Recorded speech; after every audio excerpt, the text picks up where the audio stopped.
Estamos recibiendo con mucho gusto, creo que estábamos diciendo, primera entrevista con el canal de la 36 por YouTube en directo, por donde pueden vernos en el estudio José Germán Araujo, a Rodolfo García, trabajador de la industria frigorífica, presidente del SOFRICA, del Sindicato de Obreros y Obreras de lo que era el frigorífico Canelones. Buen día, Rodolfo, un gusto recibirte. Buen día, un gusto.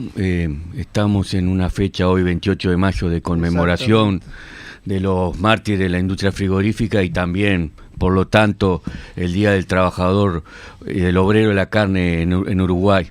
¿Cómo es desde lo legal, que es feriado no pago? Es feriado no laborable. Ajá. En caso de que se trabaje, se corresponde una jornada doble, como puede ocurrir, por a modo de ejemplo, con un 18 de julio, 25 de agosto, 25 de diciembre, etcétera. Sí, desde el año 2013 es feriado pago, después de varios años de lucha, de huelga general en ese día, que aprovechando un poco lo que fue la reinstalación del Consejo de Salario en el primer gobierno del Frente Amplio. Y eso también tiene un poco en común con la década del 40, cuando surge el primer Consejo de Salario, que es cuando se comienza a organizar también lo que hoy conocemos como la Federación de la Carne, ¿no? Y bueno, esto es una fecha del día de hoy que lleva buena parte del siglo pasado, desde 1916 hasta 1976, tenemos nuestros mártires de la industria, que después pasaremos a nombrar un poco con quiénes eran, qué frigorífico trabajaban, etcétera.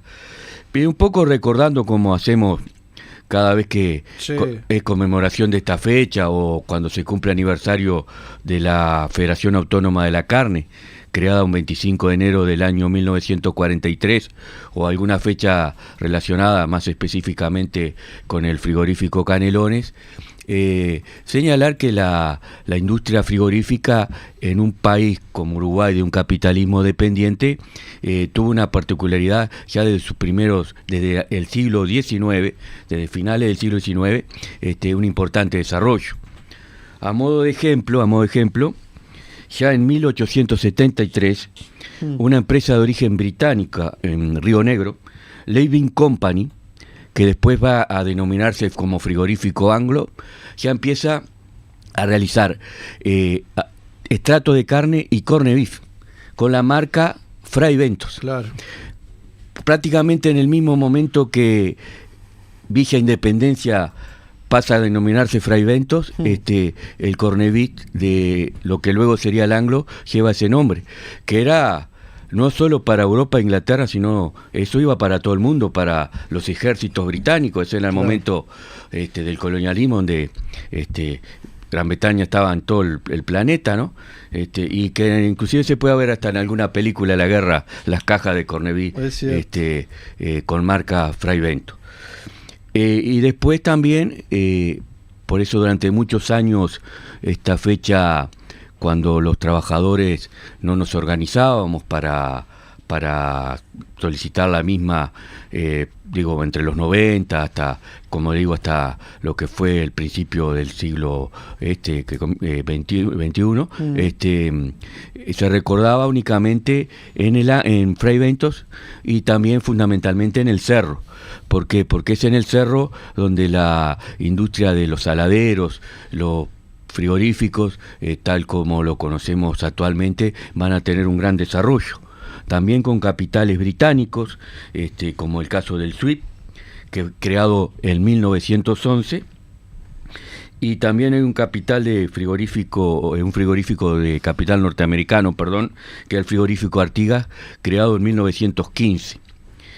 Eso lleva un poco antes de su muerte al dirigente, que dos veces presidente de Uruguay, el estatista Valle de Ordóñez, a promover la creación de un frigorífico nacional, que se crea justamente en el año 1928. Sabés que ayer, te hago un paréntesis, Rodolfo, ayer hablábamos a esta hora con el profesor Alción Cheroni, porque estábamos hablando del vallismo, que hace poco hizo fecha del nacimiento de Valle, y recordamos un tramo de una columna de él en el diario El Día, de principios del siglo XX, 1900 y pico, donde él cuestionaba que el Senado había votado darle una plata al Liebig, al frigorífico de Fray Bentos, que decía, ¿por qué le seguimos dando traducido, ¿no? De alguna manera, plata a ellos en vez de fomentar una industria frigorífica nacional, sí, ¿no? Yo no, justo estaba trabajando, no escuché la nota, seguramente el fin de semana usted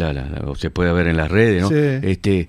Lo que seguramente aquí el profesor también debe haber señalado, y como bien saben usted y buena parte de la audiencia, Valle era muy contra los británicos y muy a favor de los norteamericanos, cosa que caracterizó su gobierno y los gobiernos posteriores, como veremos. Lo hablamos, sí. Claro, sí. Por eso, un año antes de su muerte se crea el frigorífico nacional, que va a ser protagonista de todos los sucesos de la década del 50 y década del 60 en el movimiento obrero y en particular en la industria frigorífica, ¿no?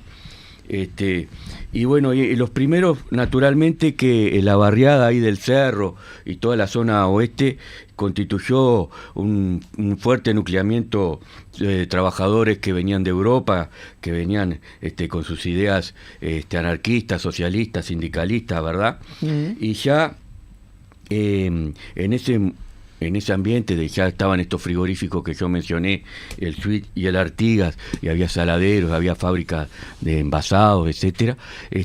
Comienzan los primeros intentos de organización y hay un conflicto que se da en el Suite antes de la huelga que se da en 1917. En 1916 hay un conflicto en el Suite y gracias a un trabajo que nosotros como Sofrica en su momento hemos señalado también aquí en la radio en varias oportunidades, en su momento realizamos con extensión universitaria, ajá, con un equipo de gente de la Facultad de Humanidades, que también era acompañado por gente del Hospital de Clínica, del Hospital Universitario, para todo el tema de la seguridad industrial, los tratamientos de los movimientos repetitivos, etcétera. Pero aquí encontramos que hay un primer mártir de la industria frigorífica, Melanio Goró, que era trabajador del Suite, y es asesinado por un rompehuelga, por un carnero, por un cumiro, le llamaban aquí en el Cerro, que va a ser otra de las particularidades que varios de los mártires de la industria fueron asesinados por mismos trabajadores, no solo por la policía o por los efectos de una huelga de hambre, sino por los rompehuelgas, que ellos le llamaban cumiro, que era una expresión que inclusive la llega a utilizar Gramsci en Italia, pero que era tomada de los franceses en relación a Argelia. Mirá vos. Y esa palabra después termina siendo desvirtuada y se utiliza como carneros en las grandes huelgas que hay en el norte de Italia, la cual señala, entre otros, Antonio Gramsci, ¿no? Entonces allí en el año 16 es asesinado Goró, y en el año 17 por un tema de aumento se venía pregonando no solo en el Suisse sino en los otros frigoríficos y saladeros la necesidad de un aumento de salario, de la mejora de las condiciones de vida, que eran muy difíciles en ese momento. Y comienza una huelga en el año 17, un año muy particular, no solo el año de la Revolución Rusa, sino también, por ejemplo, ahí en la zona es el año de la creación de la fundación del Club Progreso, del Club Atlético Progreso, sí, que también es fundado por anarquistas de origen catalán, por eso es el color de su camiseta. Claro, de la bandera catalana. Claro, y el conflicto que desencadena la huelga de los frigoríficos en aquel año es porque una trabajadora, una obrera, no había querido pagar la cuota sindical. O sea, había toda una situación de conflictiva, de protesta, que por lo general, como ocurre muchas veces, como también va a pasar cuando la gran huelga del año 1942, hay un hecho que a veces puede parecer menor, que hace que estalle una huelga de las características como la que tuvo el año 1917, que fue una huelga que fue derrotada, ¿no? No triunfó la huelga, y eso llevó a que por varios años, por digamos casi década y media, no hubiera ningún tipo o fueran muy fueran fracasando los intentos que había de organización sindical en la zona, en la industria frigorífica y en la zona del Cerro en especial, ¿no? Uh-huh. Hay que recordar también por qué se toma esa fecha en particular, ¿no, Rodolfo, del 28 de mayo? Sí, esa fecha surge ya cuando ahora vamos a señalar, a mediados de los años 50. La FOICA como tal se funda el 7 de enero del 42. Uh-huh. Y después se divide y se vuelve a fundar el 25 de enero del 43 como Federación de la Carne Autónoma. Estos anarquistas del año 1917, estos socialistas inclusive, y todas las corrientes convivían en lo que se llamaba la Villa Cosmópoli, venían con sus ideas que traídas de Europa, ¿no? ¿Verdad? Que fueron las formadoras del movimiento obrero, no solo en Cerro, sino también en otros puntos de Montevideo. Y cuando en la década del 50 se dan los dos primeros mártires, digamos, de esa década, que son César Muñoz en el año 1957 y Rubén Paleo en el año 1956, después nos vamos a referir a estos casos, y estos sucesos se dan en el mes de mayo. Entonces allí la federación, que tenía un carácter autónoma y que había un sindicato que era más fuerte que otro, como pasa hoy también en la industria frigorífica actual, habían sindicatos que decían, bueno, vamos a parar el 14 y el 15, por ejemplo, el frigorífico nacional, y otros sindicatos menores no podían parar 2 días eso. Entonces se toma como fecha, hay un plenario en el año 57 que resuelve tomar como fecha el 28 de mayo, que es el día que cae la última barricada de la Comuna de París. Entonces, en homenaje a eso, y como el himno de los trabajadores de la carne, inclusive la Marsellesa, por todo lo que no solo significó la Comuna de París, sino todo lo que significaba para los trabajadores de aquel momento, y aún hoy en día lo que muchos historiadores llaman la revolución inconclusa, la revolución francesa, que fue la revolución llamada dentro del pensamiento liberal la más profunda, ¿no? Y la de mayor participación de las clases populares.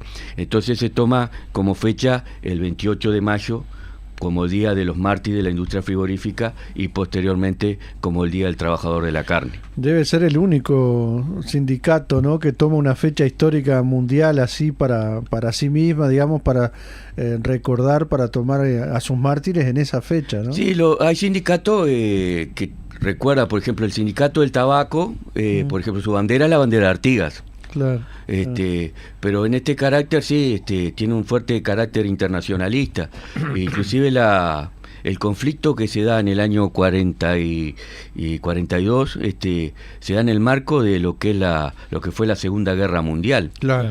Y que ahora inclusive podemos rápidamente señalar que en el año 42 surge, a finales del 41 en el Cerro, comienzan a haber unas reuniones en una casa ahí de la villa, en la calle Suecia y Bogotá, donde concurre un dirigente de la Central de Trabajadores Latinoamericana, la CETAL, un mexicano, un abogado de apellido Lombardo Toledano, que venía impulsando la necesidad, venía recorriendo toda América Latina, de crear sindicatos. Él estuvo en Chile, en Uruguay, en Argentina, porque había fuertes nucleamientos obreros. Y también estaba toda la campaña contra el fascismo, claro, plena Segunda Guerra Mundial. Entonces se crea, el 7 de enero del 42, se funda la Federación Obrera de la Industria de la Carne y anexos. Y al poco tiempo se da un conflicto, ya estaba el Frigorífico Nacional, como yo le decía, del año 1928, con la particularidad, por ejemplo, que tenía toda una sesión, trabajaban 3 turnos, trabajaban miles de personas allí. La organización del trabajo es muy distinta a la que tenemos hoy. Por ejemplo, allí se hacían los envases. Allí, por ejemplo, que es donde se da el problema, la carga se hacía en el puerto. Ajá. O sea, nosotros, por ejemplo, en el frigorífico tenemos un sector carga que carga el camión ahí, pero allí trabajaban muchísimo más trabajadores y se cargaba en el puerto.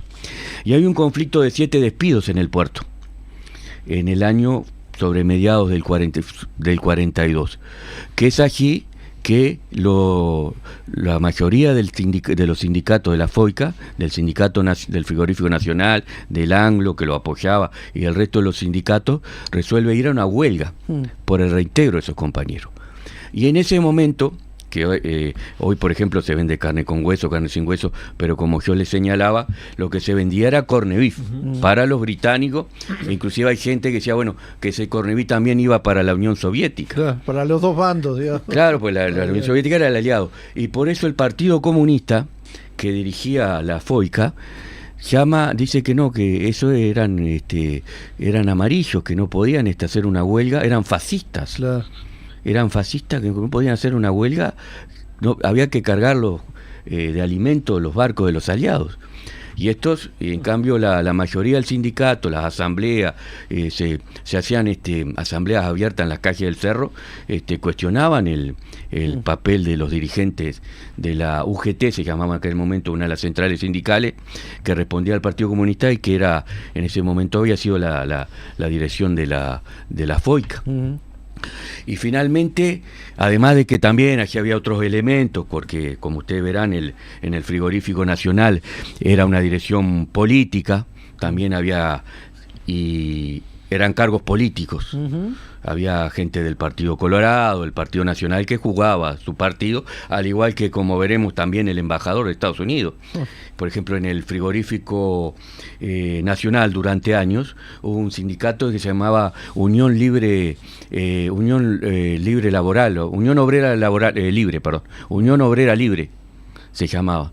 Y inclusive los embajadores de Estados Unidos, cosa que hacen hasta el día de hoy, recorrían barrios, ciudades del interior, clubes de fútbol, clubes de baby fútbol. ¿Durante la guerra? Durante la guerra, sí. Durante la guerra había una... Y después de la guerra también, claro, con la llamada Guerra Fría. Claro. ¿Y qué hacía? ¿Qué objetivo tenía ese recorrido? Y bueno, hay quienes señalan que justamente había una fuerte campaña, lo que podríamos llamar anticomunista y también antisindicalista, ¿no? Hacían su trabajo. Claro. Sí, sí. Y la huelga, inclusive el semanario, el periódico del Partido Comunista se llamaba Justicia. Hay algunos trabajos, entre ellos, por ejemplo, ¿qué sucede? Hay mucho relato que se ha ido perdiendo en el tiempo porque la gente va falleciendo y eso, y hay algunos trabajos desde el punto de vista historiográfico. Por ejemplo, hay uno de Roberto Sendip. Ajá. Sí, que él decía que el semanario de Justicia, justamente en base a las discusiones que había en esa época, decía que eran trotskofascistas los huelguistas sí, por la pelea que había habido en el año 40 que asesinado Trotsky, ¿no? Claro, el enfrentamiento entre Trotsky y Stalin.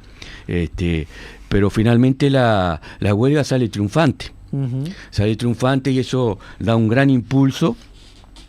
Y el 25 de enero del 1943 en el Cerro, con presencia también obviamente de la gente del Anglo, se funda la Federación de la Carne Obrera de la Industria de la Carne Autónoma.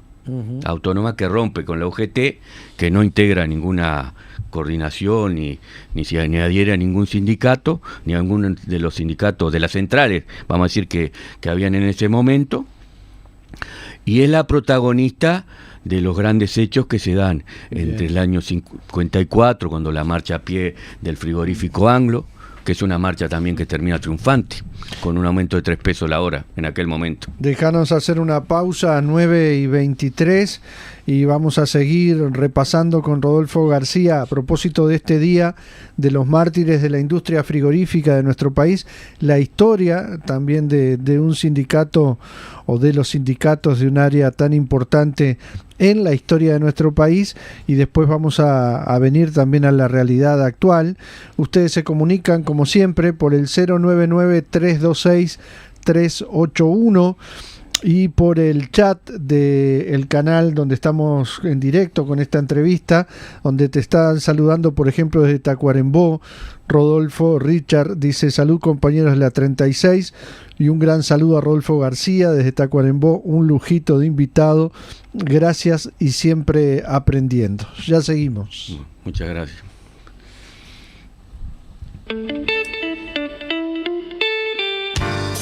Transmite Radio 36, Centenario, de Montevideo, Uruguay. Una radio imprescindible, porque nos da ánimo siempre.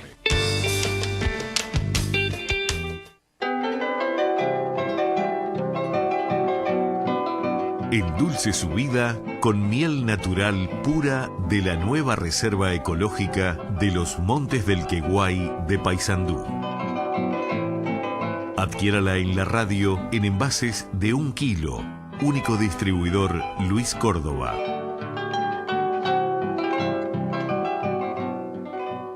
UTE presenta Pequeños Grandes Consejos de Túnicas en Red. ¿Sabías que para tener agua caliente sin consumir de más, lo mejor es tener un termotanque de 40 litros o más y de clase A? También puedes tener el termostato a 60 grados, que es la temperatura óptima del funcionamiento. Lo probamos en casa y funciona. UTE, avanzamos con energía. Con Previsión y Parque del Recuerdo, usted puede acceder a la mejor solución en Cementerio Parque. Con cobertura fúnebre integral y la cuota más accesible. La mejor opción para armonizar naturaleza, memoria y el homenaje por siempre para los seres queridos. Consúltenos por el 0800 81 60 y súmese a la mayoría. Pensando en el futuro, Previsión y Parque del Recuerdo. 0800 81 60. Revolución es sentido del momento histórico. Es cambiar todo lo que debe ser cambiado. Ciclo especial de Radio Centenario.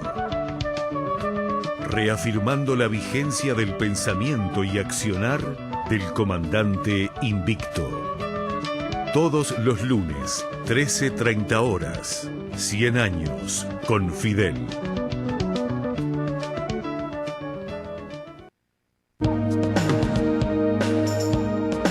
Mañanas de Radio. El periodístico de Radio Centenario.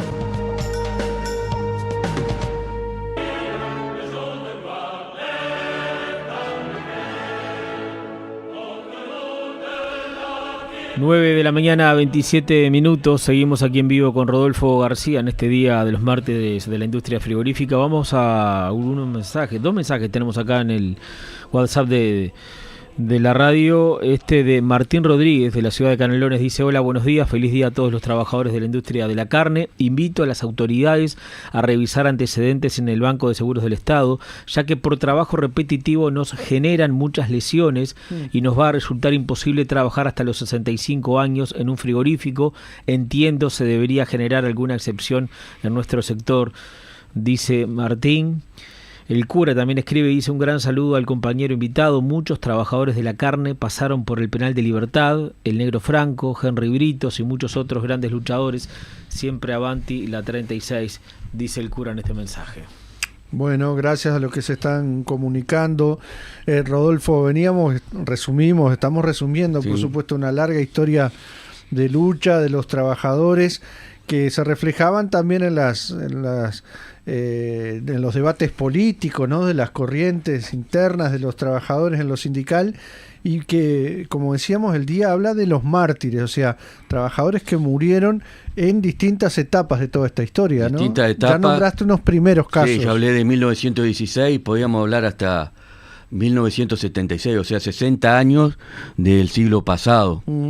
Y son muertes en condiciones trágicas.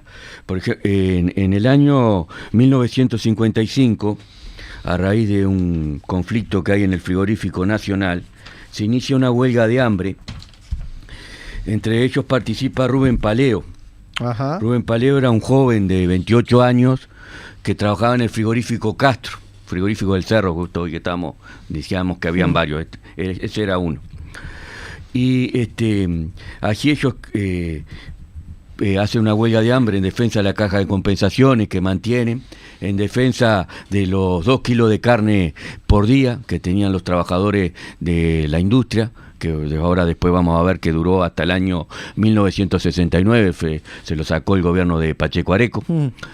Y también había habido un problema de que había bajado mucho la faena la faena había pasado de unas 900.000 cabezas al año que faenaban todos los frigoríficos del Uruguay a unas 540.000 más o menos.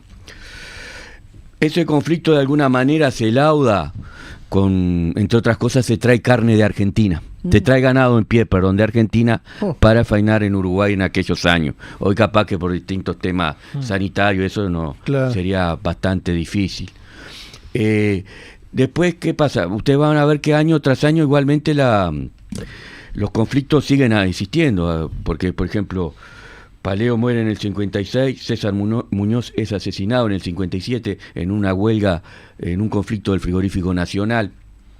O sea, lo que caracteriza al movimiento obrero ya en aquel momento, y sin duda que hoy también, que lo que siempre hablamos en los sindicatos, que es bueno, y nosotros como sindicato de base peleamos cada vez por un mejor convenio interno, etcétera, pero muchas veces por eso los convenios se firman a 2 años. Las condiciones van cambiando día a día. Ya en aquellos años, y usted hoy, como todos sabemos, ¿no? Todo lo que está ocurriendo en el mundo, etcétera, y todas las veces las urgencias que nos van saliendo mes a mes.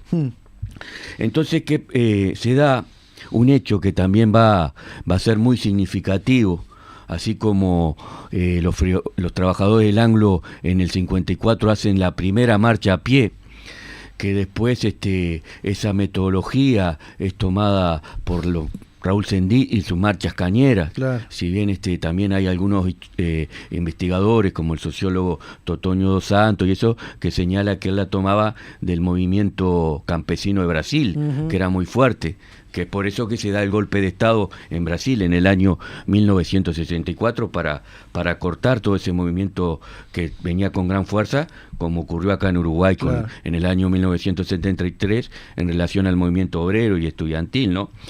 Y te da la particularidad que la primer huelga de hambre que se realiza en Uruguay la realizan los trabajadores de la FOICA, y según lo señala el diario El Plata, en agosto del año 1955. Pero fruto de esa huelga de hambre en el año 56, Paleo, que era un hombre joven, fuerte, pero se enferma de tuberculosis. Y él fallece en el año 56. O sea, el primer mártir es por esa circunstancia. Por esa circunstancia. En el año 57 hay un conflicto, en este caso en el frigorífico nacional, y un rompehuelga, un carnero, asesina a César Muñoz, César Coco Muñoz. Nosotros tuvimos la posibilidad de conocer en el cerro a su hijo. Él era una persona afrodescendiente, que él intenta hablar con un rompehuelga para que no ingrese a trabajar, y es asesinado por un cuchillo con arma blanca, ¿no? Entonces eso se da en la década del 50. Ya sobre el año 1961, 1960, 1961, en ese marco de gran movilización que había en Uruguay y también en la región, nada menos que la Revolución Cubana, es verdad, hay una movilización nuevamente por condiciones de trabajo, por salario, que son movilizaciones que se hacen hacia el Parlamento. Inclusive a muchos diputados pedían informes, porque como hasta el día de hoy, que las grandes ganancias que tienen los frigoríficos, ¿no? Eso lo podemos ver en el 60, en el 70, en el 80, hasta el día de hoy. Por ejemplo, en Canelones nosotros teníamos quien fue candidato a intendente varias veces por la Unidad Popular o Asamblea Popular, Milton Franco, que decía que con los frigoríficos nomás de Canelones, que habían cerrado grandes deudores del Banco República, como Comargen, como Cruz del Sur, el mismo Canelones, cuando era propiedad de la familia Meglio, se podían haber creado varios frigoríficos nacionales. Claro. Él tenía los datos allí pero en esa época ya había pedido informes, orientalmente Arismendi y otros diputados que señalaban el tema de que no se sabía cuánto dinero iba al extranjero. Claro. Y en ese marco la movilización. Y entonces hay una movilización de miles de trabajadores frente al Palacio, y se responde con represión. Se responde con represión. Estamos hablando aún ahí de un gobierno blanco, no había vuelto el Partido Colorado, ¿no? y que se sean medidas prontas de seguridad. Año 62. 61, sí. Se da toda la década del 60, inclusive en el año 66, Aguerrondo, que era un general herrerista, que fue candidato a presidente, Claro. inclusive el papá de Lacalle Pou, Lacalle Herrera, fue diputado por ese sector, estaqueaba en la entrada del cerro, Claro. ahí al costado del arroyo pantanoso, que es una canchita de fútbol, Sí. estaqueaba a obreros, como estaqueaban los militares argentinos a sus propios soldados en las Malvinas. Entonces, aquí en el año 61, una fuerte represión policial. Y Walter Mota, que era un trabajador del frigorífico nacional, pretende escapar de esa represión, se sube a un ómnibus interdepartamental en marcha, y él iba de espalda y es asesinado por la espalda por un policía con su arma de reglamento, ¿no? Eso naturalmente generó gran convulsión, y justamente ese conflicto siguió durante meses. Y en el año 62 vuelve a haber una marcha a pie de los trabajadores del Anglo, pero vuelven en camión. Y ahí hay otro compañero que fallece trágicamente, que es en un accidente de tránsito. Año 1962, Justo Páez, el camión tiene un accidente y él cae sobre un poste de un alambrado en la zona cercana a Mercedes. Entonces todo eso va llenando de mártires, de muertes trágicas a la industria, al sindicato, a la FOICA, ¿no? Que en aquel momento todavía se denominaba FOICA Autónoma. Eso ocurre hasta el año 65-66, cuando la FOICA también participa de lo que es la unificación del movimiento obrero en la CNT, en la Convención Nacional de Trabajadores. ¿Eso fue a esa altura más o menos, lo de la CNT, 66, por ahí? La CNT, todo comienza con el 64, con el Congreso del Pueblo. La FOICA ahí tiene una apertura, y justamente en el año 1964 vuelve a haber otro conflicto en el frigorífico nacional, en la parte de la carga, justamente como yo mencionaba, que había sido la huelga del 42, y nuevamente un rompehuelga, un Cumillo, asesina al compañero Raúl Denis.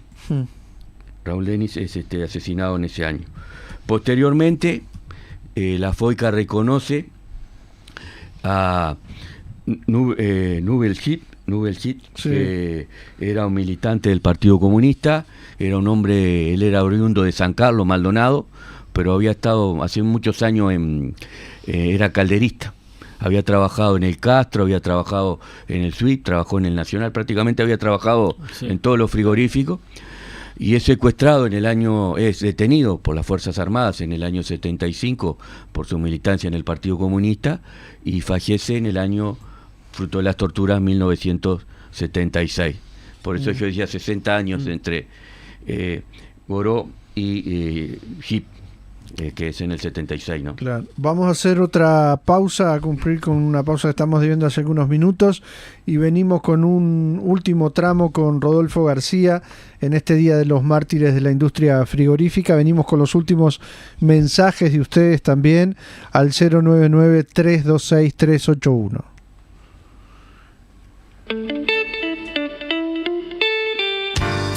Transmite Radio 36, Centenario, de Montevideo, Uruguay. Una radio imprescindible, porque nos da ánimo siempre.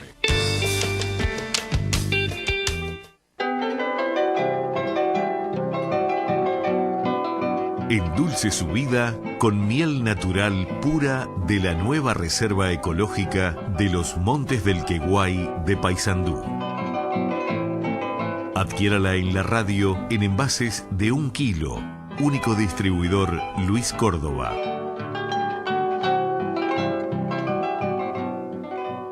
UTE presenta Pequeños Grandes Consejos de Túnicas en Red.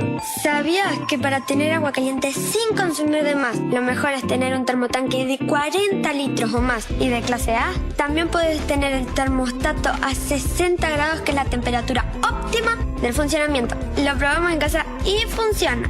UTE, avanzamos con energía. Con Previsión y Parque del Recuerdo, usted puede acceder a la mejor solución en Cementerio Parque. Con cobertura fúnebre integral y la cuota más accesible. La mejor opción para armonizar naturaleza, memoria y el homenaje por siempre para los seres queridos. Consúltenos por el 088160 y súmese a la mayoría. Pensando en el futuro, Previsión y Parque del Recuerdo. 0800 8160. Revolución es sentido del momento histórico. Es cambiar todo lo que debe ser cambiado. Ciclo especial de Radio Centenario.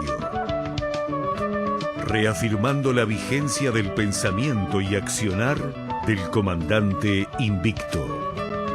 Todos los lunes, 13:30 horas. 100 años con Fidel.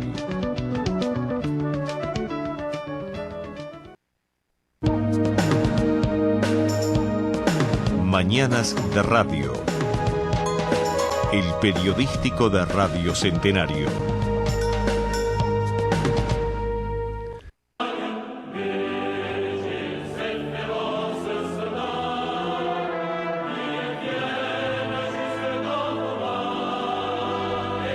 Último bloque acá con Rodolfo García, vamos cumpliendo con algunos mensajes. El cura agrega otro mensaje ahora, dice: el recuerdo y homenaje a Óscar Ruiz, trabajador de la carne, orgulloso de sus fraiventos y la lucha de los trabajadores. Siempre proponía marchas como los trabajadores de carne. También pasó por el penal de libertad y el exilio. Participó en la reconstrucción del 26 de marzo desde la cárcel y el exilio, dice el cura. Nubel también escribe, dice: buen día, preguntarle al entrevistado que el alcalde de Canelones es trabajador del frigorífico y pertenecía al Partido Nacional, ahora afín al Frente Amplio y a Leñani, dice Nubel en esta pregunta. Con respecto a la última pregunta, y saludos, gracias a todas las intervenciones y las preguntas y aporte. Sí, el alcalde de Canelones es una persona que es jubilada del frigorífico de muchos años. Su nombre es Américo Puga. Él integró la lista 1 y la lista 2805, que no era la lista que integrábamos nosotros, quien habla, con el compañero Raúl Torres. Nosotros teníamos otra agrupación que era la 41. Actualmente somos la lista 17. Y él es alcalde por el Partido Socialista. Él era un comentarista deportivo del interior y fue un par de veces presidente del sindicato. Sí. Hoy en día por el Partido Socialista estuvo trabajando, lo veíamos que nosotros hicimos nuestra campaña independiente como Mondes, como trabajador del frigorífico Canelones en apoyo al Mondes por la papeleta del sí, y él estuvo trabajando también por la papeleta del sí, ¿no? Y ganó la alcaldía, que frecuentemente la ganaba el MPP. Ahí la ganó la lista 90. Bueno, Rodolfo, nos quedan pocos minutos. ¿Qué te gustaría? No sé si hay algo de resumir de esto de lo histórico, pero además por lo menos pasar un vistazo a la actualidad, ¿no? De la industria, de lo sindical, que te parezca importante dejar planteado en esta fecha, ¿no? Sí, un poco aprovechando los mensajes que hubieron, creo que el gran tema que a veces, como decía, bueno, me aparecen cosas, primero lo de lo que ocurrió en Venezuela, ya veníamos con lo de Palestina, esto último que pasó con la flotilla, pero sigue siendo uno de los grandes temas la defensa de la seguridad social, ¿no? Uh-huh. Y obviamente que nadie en un frigorífico puede trabajar hasta los 65, pero tampoco puede en la salud o en la construcción. Esto un poco también es el resultado de haber perdido el plebiscito, si bien tuvo un gran apoyo popular. Nosotros el otro día nos mostramos muy desconformes con que un plenario del FOICA realizara un homenaje a Sisto Amaro, ¿no? Ajá. Una persona que junto a Sisto Amaro y a la UNAJU, yo ahora no recuerdo quién es la principal dirigente de la UNAJU, que está muy conforme con lo que se está pagando de jubilaciones por este gobierno. Y nosotros entendemos que literalmente ellos carnerearon el conflicto, que va a afectar a muchísima gente que no se va a poder jubilar. Yo nací en el 72, pero los que nacieron después del 72 van a tener que trabajar más y van a tener que jubilarse por menos, por causa de estos personajes que ya vienen con algún antecedente que seguramente los oyentes ahí saben en todos estos años, cuando ellos estuvieron al frente de la FOICA inclusive. Porque Sisto Amaro es de la industria frigorífica. Es jubilado de la industria frigorífica, sí. Y la FOICA le hizo un homenaje. Le hizo el plenario a la FOICA, el último plenario, le hizo un homenaje, claro, sí. Claro. Bueno, ¿y en qué está la situación de la industria? Más allá de los avatares que tiene a lo largo del año siempre esa industria, para los que no conocemos, por ahí leíamos que, bueno, abril fue un tiempo de muy baja faena, ¿no? De baja oferta de ganado, por lo menos, ese tipo de cosas que nosotros afectan tuvimos también. Una asamblea general el pasado sábado 16, de carácter ordinario, pero está un grupo de compañeros que estuvieron en este plenario que yo hacía mención, hicieron referencia a la misma y eso permitió un debate bastante lindo en nuestra asamblea, ¿no? En primer lugar se nos transmite, cosa que no debería de sorprendernos, pero por suerte sí, que se señala que estamos en una época difícil para luchar, que prácticamente la industria frigorífica... La Asamblea General de FOICA de Sofrica. De Sofrica, bien. La Asamblea General de Sofrica se da el 16 del de este mes, y el día previo hay un plenario de FOICA, y allí se pasa un informe. Varios asambleístas cuestionan el informe que se trae del plenario, porque dicen, bueno, pues si yo agarro los diarios, los precios de la carne son récord. De alguna manera el planteo de la crisis de eso por el seguro de paro es muy parecido al que tiene el diputado Perrone de Cabildo Abierto, que cuando se votan las extensiones de seguro de paro, que él vota en contra, al igual que Identidad Soberana, el partido de Identidad Soberana, dice, bueno, pero que está en crisis la industria frigorífica, ¿por qué tanto seguro de paro, no? Y nosotros está un poco, si bien nosotros era una asamblea de carácter ordinario, o sea que tendría que manejarse los números del sindicato, y también nosotros tenemos un convenio interno hacia septiembre, con las características que yo mencioné anteriormente, de que tratamos siempre de mejorar, si bien eso puede ser puede durar poco, pero en su momento es importante pelearlo. Nosotros lo que sostenemos, inclusive algún frigorífico que está cerrado al día de hoy, sostenemos lo que a nosotros nos afirmó varios dirigentes del movimiento sindical, inclusive fundamentalmente cuando hicimos la marcha a pie, que nos quedamos en la noche en el local de AUTE, del local del sindicato de la UTE, donde participaron en esa noche, charlaron con nosotros no solo sindicalistas, sino gente de la Universidad de la República, los distintos estamentos, como se dice. Y bueno, se decía, si en este país un gobierno no puede abrir un frigorífico, ¿qué puede hacer un gobierno? Porque cuando tenga que tratar con un banco internacional poderoso, cuando tenga que tratar con un embajador, como decíamos hoy, de Estados Unidos, ¿qué va a hacer? Y creo que eso sigue vigente para algunos casos de algunos frigoríficos que hoy todavía siguen parados, ¿verdad? Bien, Rodolfo, una última pregunta para terminar, de que nos escriben en el chat. Acá, bueno, hay varias opiniones de Fernando. Recuerda que Aguerrondo, que mencionaste, fue integrante de los Tenientes de Artigas. Alguien que firma como de Montevideana, la Montevideana, dice si podemos preguntarte qué posibilidades ves de que a nivel de la federación se promueva la iniciativa de no venderle carne a Israel. Si habrá posibilidades de promover eso. No, en realidad Israel se vende carne a Israel, no es el gran comprador. Otro día podemos charlar, está en un quinto o sexto lugar. Y inclusive muchas veces nosotros con los trabajadores que vienen de Israel tenemos una excelente de Israel, no, perdón, muchos de ellos vienen de Argentina. Son de la izquierda trotskista argentina, y tenemos una buena relación. Yo lo veo difícil porque eso tiene un carácter hasta publicitario y nos llevó a varias discusiones en su momento en el anterior gobierno con la Federación de la Carne y con sus directivos, porque cuando se dijo que se iba a vender carne con hueso, que era con hueso a Israel, se dio como una gran novedad, y que eso de alguna manera fortalecía la industria cárnica, que es ese concepto que hay de que todos estamos digamos, en el mismo barco. Claro. Los trabajadores, los productores, el gobierno. Entonces, si le vendemos carne a Israel va a ser mejor para todos, cosa que fue más de carácter publicitario en pleno genocidio. Nosotros, como era el escudo de la Federación Autónoma, las únicas cadenas que queremos ver son las cadenas rotas. Rodolfo, gracias. ¿Hay alguna actividad en estos días, algo por esta fecha, o está previsto algo? No, yo supongo que hoy habrá alguna ofrenda floral ahí en la entrada del cerro, ahí donde era la Escola Gel, ¿no? Que están los 4 nombres, después está el nombre de Muñoz, Paleo, Mota y Justo Pay y el compañero Denis. Están esos 5 nombres aquí en esa plazoleta ahí. Muy bien, Rodolfo. Bueno, como siempre, muchas gracias por haberte venido esta mañana, y el saludo a todos los trabajadores, a los compañeros del Sofrica en particular. Bueno, muchas gracias, y muchas gracias a la gente que se ha comunicado. Muy bien. Gracias.